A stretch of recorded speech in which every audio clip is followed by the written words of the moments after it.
Hey there and welcome. Today, we're going to dive into some of the smallest but honestly most powerful words in the English language, prepositions.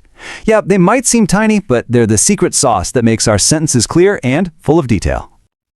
So, how do we get a handle on them? Well, it's actually pretty simple. It all boils down to these three questions you see right here. Where, when, and which direction. If you can just keep these in mind, you are well on your way. Let's get into it. You know, a great way to think about prepositions is to call them the GPS words of English. Seriously.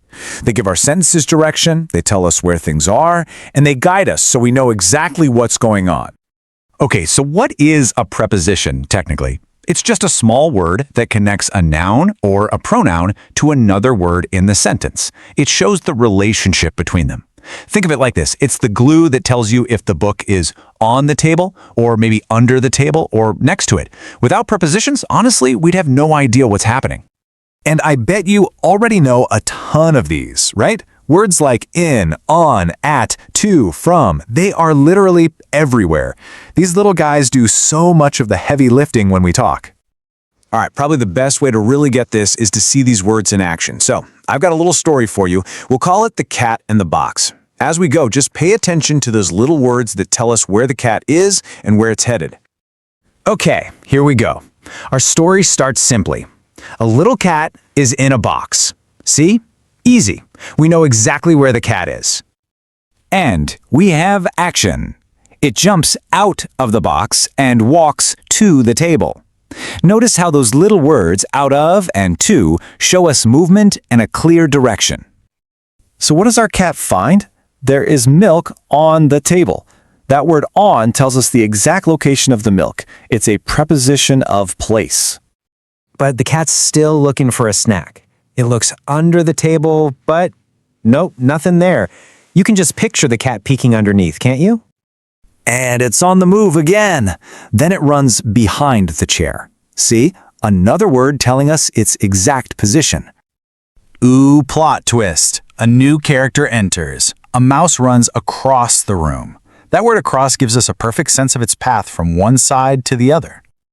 And here's the climax of our little story. The cat jumps over the mouse. That's such a great preposition of movement. It shows the action so clearly. And so our story comes to an end. Finally, the cat sits next to the box and falls asleep after drinking its milk. So we get one last location, next to, and also a time marker, after.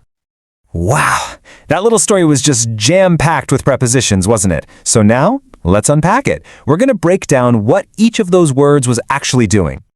This table lays it all out perfectly. You can see how words like in, on, under, they all answer that where question. They show us a place. Then you've got words like to, across, and over. Those answer which direction. They're all about movement. And finally, after answers when, showing us time. See? It all comes right back to those three core questions. So, where do these words go in a sentence? Well, thankfully, there's a really simple rule to remember. Prepositions almost always come right before a noun or a pronoun.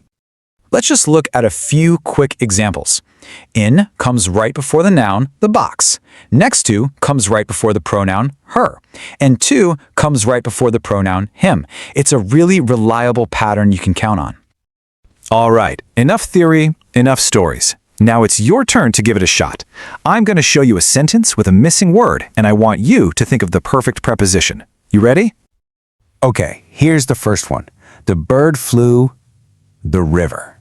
What word would you put in there to show its movement? If you said over, you nailed it. The bird flew over the river. You know, across would work great here too. Awesome job. Okay, let's try another one. This is about place. The boy is, two trees. What do you think? Exactly. The boy is between two trees. That word just perfectly describes his location in relation to those trees. And let's do one last one, this time about time. The party starts 7 o'clock.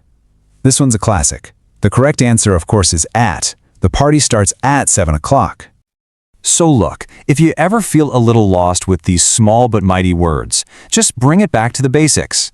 It's the big takeaway. Prepositions are all about answering those three simple questions. Where, when, and which direction. If you can master that, you've totally mastered the GPS of English.